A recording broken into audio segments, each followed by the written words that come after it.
So I'm going to take just a few minutes really quick and kind of share some of my experience in mindset.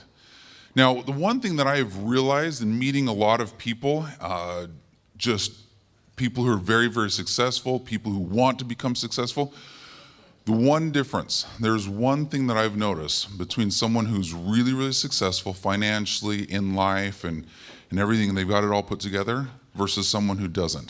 Do you know what it is? What's that? Vision? Okay, what they want in their life? Persistence. Okay, I've seen it's all up here. It's all mindset. It's vision, persistence. You have to have a purpose in as far as your vision is concerned. Okay, so I live my life by what I call a conscious creator. Okay, we create the life that we want, right? And we have to be conscious about it. Because if we are subconscious about how we live, what ends up happening? Well, we are either moving forward or moving backwards, in my opinion. And so if you are not conscious, you're not progressing and moving forward. So I've got a couple principles of conscious creation. Do you mind if I share those with you? Okay. Has anybody heard of the law of attraction? Okay. What is the law of attraction?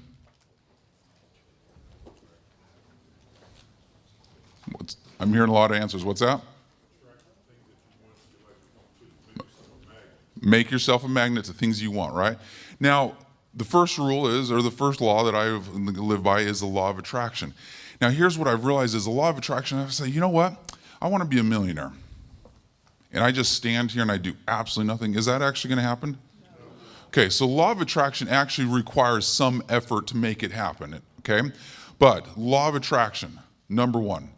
Number two, this is one reason why I think the law of attraction doesn't always work for everybody.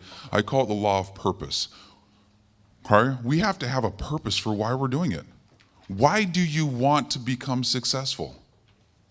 Why do you want to own real estate? Why do you want money? Okay? I will tell you my purpose. As I was on stage, my children are the driving force of why I do what I do. I have 6 kids. They are all young. 3 of them didn't have a father. Their father passed away 6 years ago from leukemia. And I have stepped in their life to be the example. And to me, that is the driving force, my purpose of why I do what I do. Okay?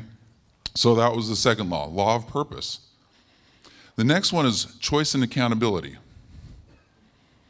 We have to be accountable for everything that happens in our life. Now, let me get personal with you here real quick. The most devastating thing that's ever happened to me was my divorce and having my family torn apart like that. Now, my ex-wife chose out on that. She chose out on the marriage, she chose out on her family. Was it my fault? You're shaking your head no. I felt like I was a great husband and a wonderful father. But here's the thing is, regardless of what happened, it was her choice, right? But guess what? It's my choice to look inside myself and say, what is my fault? What did I do? Now, what can I do now that I'm remarried to a wonderful woman? What can I do to make sure that never happens again? What was my fault in all that? So it doesn't matter if it's a business relationship. Has anybody ever been in a business relationship with a partner and they've been screwed out of some money, taken advantage of and stuff like that? Okay, we got a lot of people. Is it your fault? Is it your fault that it happened? Partly. You chose them as a partner, right? Okay. Was it your fault? Yeah, a little bit. So we are all accountable to everything that we do. When you place that blame on somebody else, you lose control over your life, okay? Next thing, next law, law of alignment. We must be aligned with everything that we want. Now, let me give you an example. So let's get to the bodybuilding that I did, okay?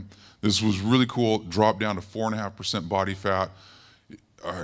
I'm like 40 pounds heavier now than I was then when I was doing it. But How many people have tried to lose weight? How many people have been successful at it? Okay, good. How many people have tried and tried and tried again and they're not successful? Okay, many people are. So let me give you an example. You're not trying to raise his hand, are you? Right there. Okay. So here I am. I'm trying to lose weight, right? And I said, oh, I want to lose weight. I got to drop 20 pounds. And I stand myself. I look at myself in the mirror. I said, John, you're so fat. Oh man, those love handles, they're poking out. I got some fat little cheeks there. I'm not aligned with what my purpose is. My purpose is to lose weight, right?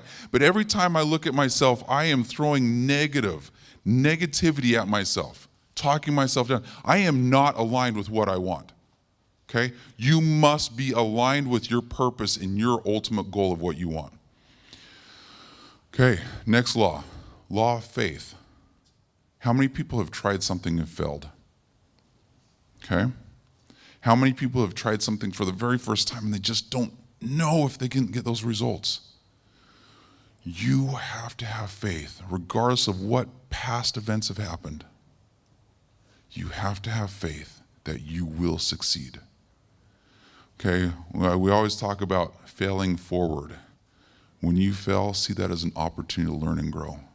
You must have faith to always succeed. Okay? And the last law that I live by, I call it the law of gestation. Okay? If you want to make a baby, it takes you 9 months. If you want a pet rabbit, it takes you about 30 days. There is a period of gestation for things to happen. A lot of that depends on your drive, your motivation, maybe some resources. And I have found that the larger the goal, sometimes the larger the gestation period of time. If you're trying to create an elephant, I think it's like 2 years or something like that. So there's a period of gestation. And that period, that is why you have to live your purpose. That's why you have to have a purpose, because at those times when life gets hard, when you're struggling and you're just not motivated, you go back to your purpose and why are you doing what you are doing. And that's what will keep you going on to achieve your goals. So these are the laws of conscious creation. This is how you live a conscious life to continue living and living it in the moment, in the now, and creating what you guys want. Okay? We appreciate everything that you guys are doing here. We're glad that you're here. And I promise you that as you live these principles, you too can all succeed in your companies, in your business, in real estate, and in your own personal life.